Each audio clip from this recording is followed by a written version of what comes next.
Hello, everyone. My name is Christian. Welcome to my hobby blog. I'm very excited to say that the Rings of Power TV show has finally come out. It is September 2nd, 2022, at the time of this recording. And as everybody knows, I'm a huge Lord of the Rings fan. I have read the book. It's right there. I read the book already many years ago. Just recently reread the Hobbit book, and I'm in the process of rereading Fellowship of the Ring. I'm really excited for this TV show. I haven't really mentioned the Silmarillion on the channel, but I have not read it. I have been meaning to for many years, but I've heard that it is a very hefty, very hard read. So I've just been sort of biding my time, waiting, and Amazon announced a Lord of the Rings TV show like maybe 3 years ago. And that's when immediately I was suspicious because Amazon. And also, I didn't know what they were going to cover. I knew that they would not try to redo the films right here. That would be absolutely stupid to try to do. They could never do it better. And I always thought that there could be a first age sort of story, but what this show is about, at least from the first episode, I'm going to be recording reactions to episode 1 and 2 at the same time, but I'm recording the first one, and then I'm going to watch the second episode and then react to that and sort of kind of give my thoughts. But this entire show is from what I know. I haven't been looking at any trailers. I don't really read any details because I know I'm going to watch it anyways. I'm a huge fan of Middle Earth. I'm a huge fan of Tolkien's writing. And I'm a big follower of Nerd of the Rings, which is one of my favorite YouTube channels on the platform. And he gives basically history lessons and uses the text and also commissions really amazing, beautiful artwork for his videos, and I highly recommend anybody who has a moderate interest in the works of J.R.R. Tolkien to watch his videos. They are very interesting, very binge-worthy too. Oh my god. A good starting point would be Sauron in the first age, second age, and also the third age. It's a three-parter video. It's 3 videos technically, but I view it as one because they directly lead from one to the other. But this show is all about the creation of the Rings of Power, which if you have read the books, or at least the Lord of the Rings, you know that multiple Rings of Power have been made. One of which is the One Ring that Sauron made with Celebrimbor, which is probably one of the most well-known kind of facts that we don't see in The Lord of the Rings is the forging of the One Ring. We get that awesome prologue in the Lord of the Rings movies, but we don't really see it getting made in the books. We hear about it, and in the show, it's all about the creation of these rings. And if you remember from the prologue of The Lord of the Rings, especially, or more specifically, the Fellowship of the Ring, we see Galadriel and the elves getting the I don't know how many amount of rings. I think it's 9 rings, and I'm not gonna try to get the numbers right, but there's rings for the dwarves, for the elves, and for the men. And we learn later on that the rings were all cursed and sort of funneled through Sauron's evil. I'm not terribly sure about the process that was made to make the rings, but that's what the entire show is about, is exploring the creation of these rings, which each one of them give them special powers. And Gandalf has a ring of power. I'm not sure what it's called, but the first episode, I'll just jump into that. Initial reactions is that I really like it. I don't think there's really any good way to just start the show in terms of where to start in the timeline, because so much happens in the history of Middle Earth. And that was sort of a question in my head, was where are they going to start with this TV show? Because I know very vaguely about the creation of the Rings of Power and how Sauron in elf form worked with Celebrimbor to create the Rings of Power after his surrender. And he used those rings to kind of slowly take over and sow distrust among all the different factions. And I think the most successful attempt that he did was with the humans, or the race of men. He gave 9 rings to these men, lords, kings, and all these different high-ranking men. And they ended up turning into the Nazgul. So I am hoping we get a little scene about that. But this episode starts off with a pretty lovely, very low-key sort of prologue where we get to see child Galadriel, who I'm a huge fan of Galadriel. She's easily the best elf, in my opinion. I have a soft spot for Legolas, but I think Galadriel is just so badass. And we get a short little scene with her as a child, and she's talking with her dad, who I think his name is Finrod. This is all Silmarillion appendices stuff that I have not read at all. So I'm going off of memory here from Lord of the Rings. But Finrod gives her very, basic life lessons about, why does the boat sail but the rock sink, I believe is what they discuss, because she builds herself a boat, puts it on the stream, and some asshole kid throws a rock at it and destroys it. Obvious foreshadowing if you've seen any of the trailers.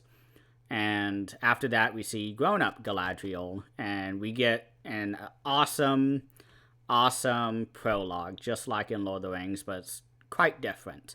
This one is more about the elves migrating to Middle Earth after Morgoth, who is the original Dark Lord, and Morgoth kind of sucked away and destroyed the Trees of Life, I believe they're called. And so the elves have to basically run away to Middle Earth. And while they're running away, they get a lot of invasions and fights, and lots of wars happen during this time. And Morgoth is defeated, and Sauron, who is Morgoth's right-hand man, I guess, becomes the new Dark Lord. And that's where we are set up in this prologue. And I loved everything in this. I love the visuals. The show is so well looking, or good looking, but the prologue especially, because I loved the Wheel of Time TV show. Nobody else does, but I really enjoyed it. And one thing that I love about the Wheel of Time is that it's technically a post-apocalyptic story. So you get these little hints of, technology and all these different, Age of Legends stuff. But with Lord of the Rings, they never had that. They did not really have the need to do that. They focus more on, I don't know. I don't know how to describe it, but it's a totally different world that this story takes place. And so seeing the history of the elves going to Middle Earth was very fascinating, because I didn't read it. I haven't read the Silmarillion. I don't know anything about this.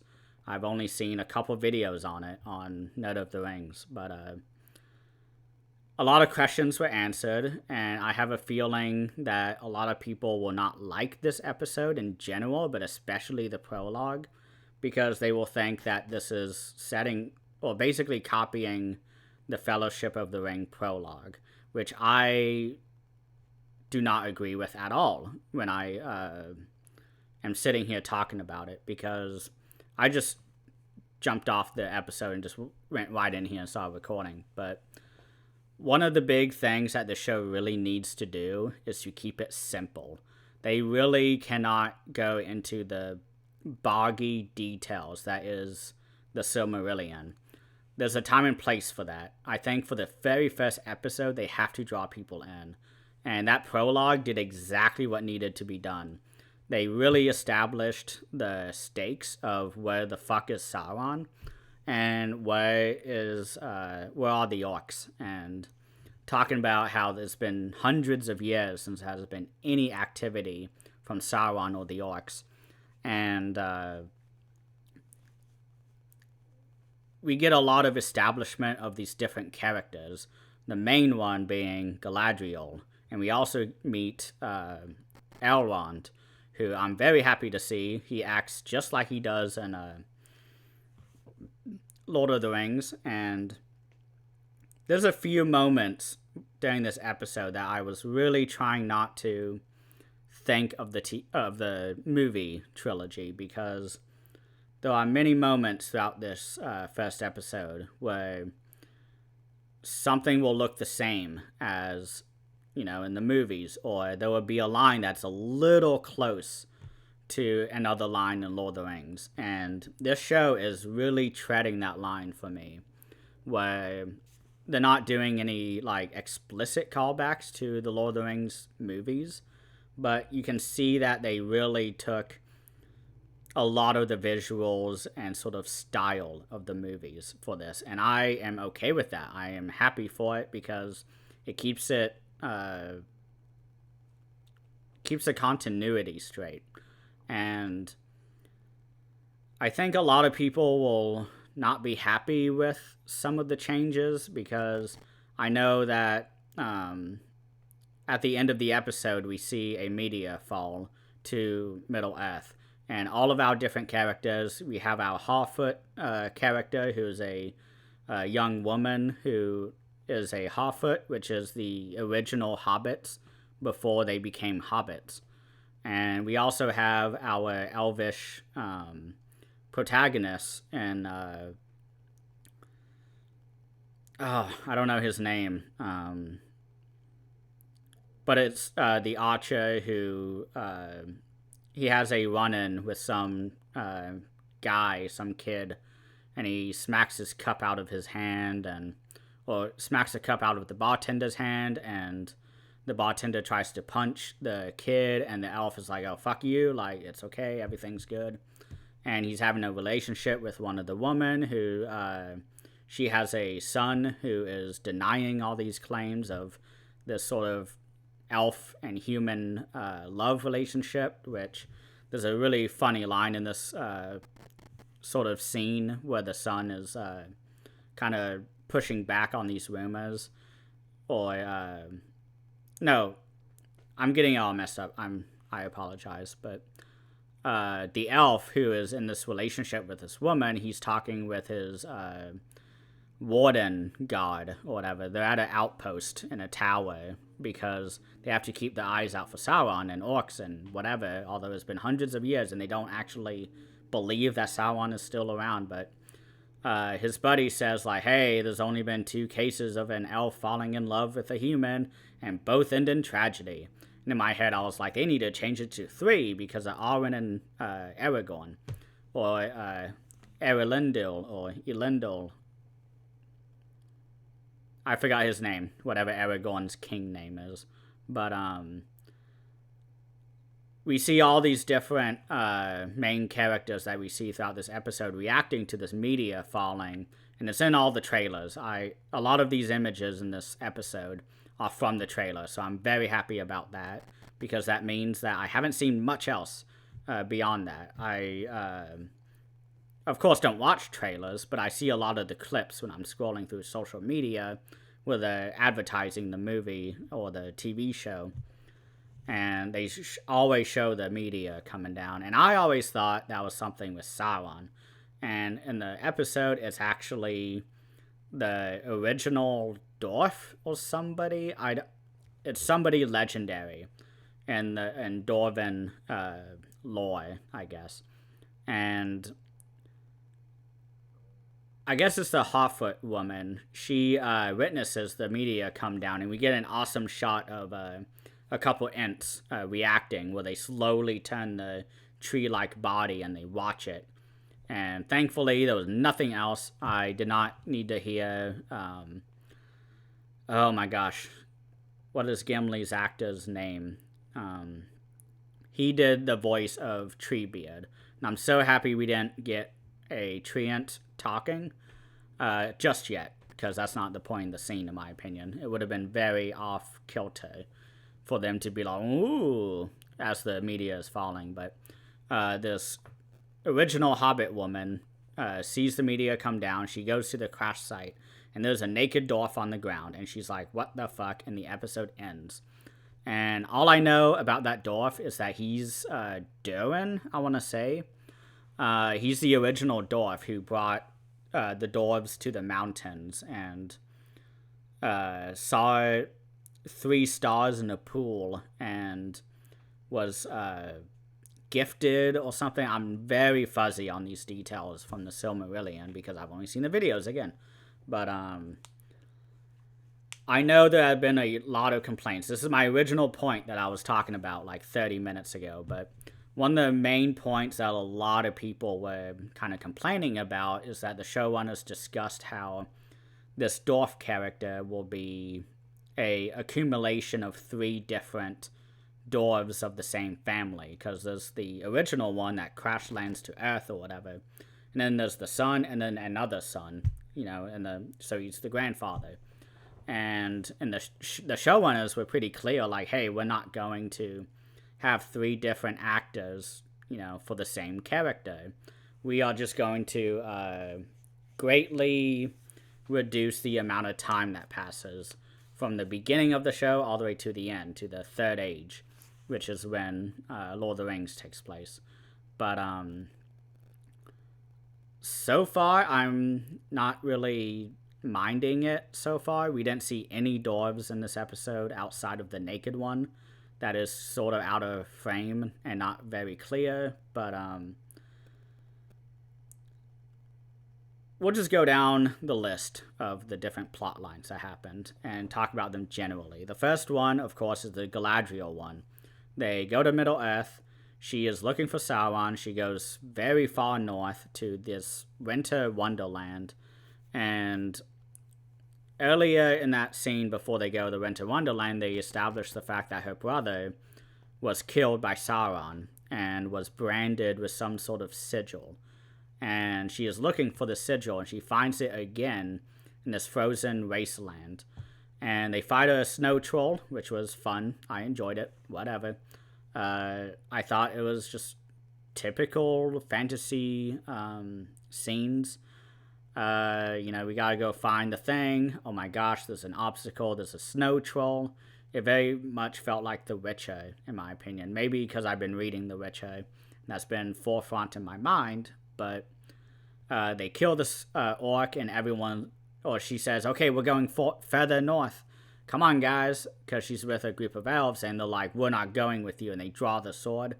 And I immediately groaned, because I was like, oh god, like, is she gonna have to kill these elves? She's gonna have to run away, or they're going to leave her and take her supplies. Like, all these different scenarios popped up in my mind. And none of it happened, thankfully. They go back with her to Lindon, is the elvish capital. And that is something that I know more of than this dwarf character, who I think is Durin. But they do mention dwarves in this episode, so I don't know if it's Durin. I'm very fuzzy on the dwarf part, but they go to Lindon, and that's where she meets with Elrond, and Elrond is like, come on, like, Sauron is dead, like, we don't have to worry about him anymore. And she goes back and forth with him, and they have a really great ceremony. They show some really cool scenery in this plot line, where they are in the high trees in the woodland realm, which later on Thranduil, who is the king of the woodland elves, is the father of Legolas, and that's how that's connected. And aesthetically, they are very similar, which I'm very happy of because I have seen the Lord of the Rings movies 234 times. I don't know, but they are keeping the visuals just similar enough to where when you see somebody, you're like, that's an elf, that's a dwarf, that's a hobbit, that is the woodland realm. And so that's what I really appreciate about the show, because I don't need them saying, oh, hello, dwarf, how are you? Your name is this. Like, wow, you got big feet and you are very portly in your stomach region and you like mining and, all this different stuff. And they did not do that. There was really only one time in the show, where they said, who do you think you are? Character's name. And, like, kind of thrown it in your face, like, this is the character's name. Because there are so many characters already in this show. And I've already forgotten, like, half of them. I mostly only know the ones who were in Lord of the Rings. So Elrond, Galadriel, Sauron, Morgoth. Although we didn't really see Morgoth in the movies, but the episode ends with the elves going west, going back to the elven homeland. And they see the big basking light that opens up for the elves, welcoming them back. That is discussed and explained in Lord of the Rings, the books, and the movies. And Galadriel is there, everyone's singing, everyone's happy, like, oh my gosh, we're going back. And then they are all melted, and Galadriel is able to get away and jumps into the ocean and is floating. And she watches as the clouds kind of close like a door. It's a weird visual. I don't know how I feel about it. I just don't care. I'm not going to be hung up on it. I thought it was weird, and I moved on with my life. That's really the only way that they can show that scene, in my opinion, without going really crazy and metaphysical. But that's where Galadriel is by the end of this episode. The next plot line I want to talk about is definitely the Harfoot woman. I thought she was a very refreshing character. She's very spunky. Not spunky, but she's very reactive. She's a really interesting character. We start the episode off with her, or we start the plot line with her, hunting berries with a couple kids, and she's sort of like the school safety officer for all these kids. And she's like, oh my gosh, like, look at these raspberries, and they're all having fun. They're throwing raspberries in each other's mouths, and they're all it's just like wholesome to watch, because the last 20 minutes before that, we see elves getting butchered by orcs. We see Sauron amongst a crowd of orcs, and he looks scary as fuck. We see Galadriel putting a helmet on a giant pile of helmets. Like, it's a very dour episode when it begins, outside of young Galadriel. But this part was very refreshing to me. I'm sure somebody out there is complaining about the tonal shifts, and I did not mind it at all, because I have seen much worse movies handling tone in a way that is not at all good. And there's a wolf hunting them, a warg, I guess, because it looks quite similar, but just different enough. But she sort of, hastens the kids away, and she goes back, and she's talking with the mother, and the mother's like, Hobbit girl, your name is this, like, telling the audience. And she is going back and forth between sort of following what she needs to be doing. She wants to go see the world, and the elder and the Harfoots is kind of sitting there looking at scrolls, being like, yeah, something's fucked up about to happen. And she wants to go see the world, and he's saying all the stuff, and her mom is sitting there like, yeah, like, we Harfoots, we don't do that. Like, we are happy with what we do. The men have the grain, the dwarves have the mines, the elves have the, I don't know what she said. The elves have the woods, I think, or they take care of the woods or the forest. And she says, we Harfoots, we just, enjoy peace. And they're nailing it so far for me in terms of all the different races and how they're representing them. And the episode, or that plot line, of course, ends this episode with our young woman seeing this meteor fall down, go to the crash site, and sees the naked dwarf. And that's about it in terms of the plot lines. I've already discussed the one tower elf who is in a relationship with a human, and there's a lot of drama between that, and I'm sure somebody is going to complain about it and say, oh my gosh, like, because the actor who plays the elf is black. And I have a feeling, because everybody has been complaining that there are black actors in this movie or in this TV show, although, it's a fantasy show and you're complaining about the black people, like black people exist. It's fucking ridiculous, in my opinion, that people are complaining about that, saying it's ruining Tolkien's vision, which, no. That's just, it's so wrong to me that that's even a complaint of people's. But I have a feeling people will complain and say it's some sort of wokeness. But we had the exact same plot line with Aragorn and Arwen, except this one is a lot more newer, or not as I'm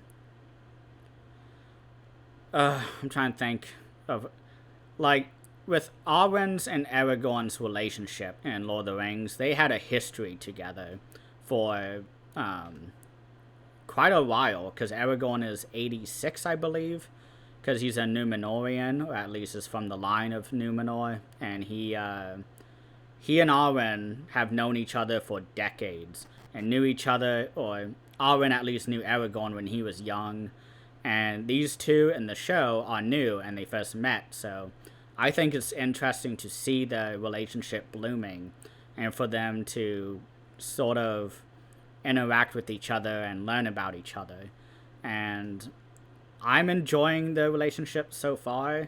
I think the elf guy is a little one note throughout the episode, because he really only has one facial expression. There's a really disgusting scene, by the way, which the horror movie guy in me was very happy to see. There's been all sorts of poisonings happening. Animals are getting sick, and the elf is talking about how, the elves have healers, and he's leaving the woman's house before going east to go see sort of signs about where the poisoning is originating, because he gets to the woman's house, leaves, and sees a guy walking up with a sick cow. I almost called it a moo. I love my cows. He comes up with the cow, and he's like, oh my gosh, my cow is sick, like, there's something weird going on, there's flies all over it. And the elf guy immediately bends over and starts going with the udders, and all this black ooze is just going all over his hand, and it's dripping. Oh my god. It was so fucking nasty. And I loved it. It was probably one of my favorite moments of the episode that, wasn't an obvious awesome moment, like Galadriel fighting, or climbing up the snow and ice, and killing the snow troll. Like, this was a moment that I really fucking enjoyed. And it was a lot of fun to see that, and I was just, like, disgusted. I was not ready for that, but, I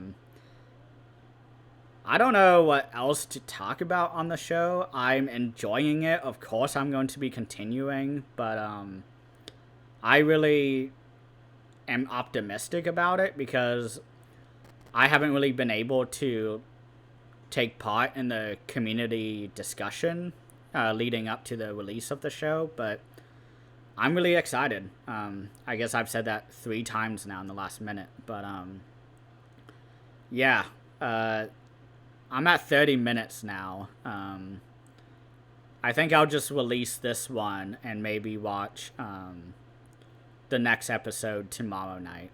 I want to kind of pace these out a bit. But that is it for tonight. I can't believe we're here. It feels like I've been waiting for this for so many years. So long have I thought that we would never get anything in Middle Earth again, and here we are with a new TV show that has a massive budget again. The visuals are fucking fantastic, and I just cannot wait to see where the show continues. And we're apparently getting 5 seasons total for the show. So I don't know what the outline looks like for the show, but I'm very excited. Again. So thank you all so much for watching, and please let me know what you think of the show so far. I'm fucking ecstatic. That is as good as it is. So everyone have a great rest of the weekend. Thank you so much.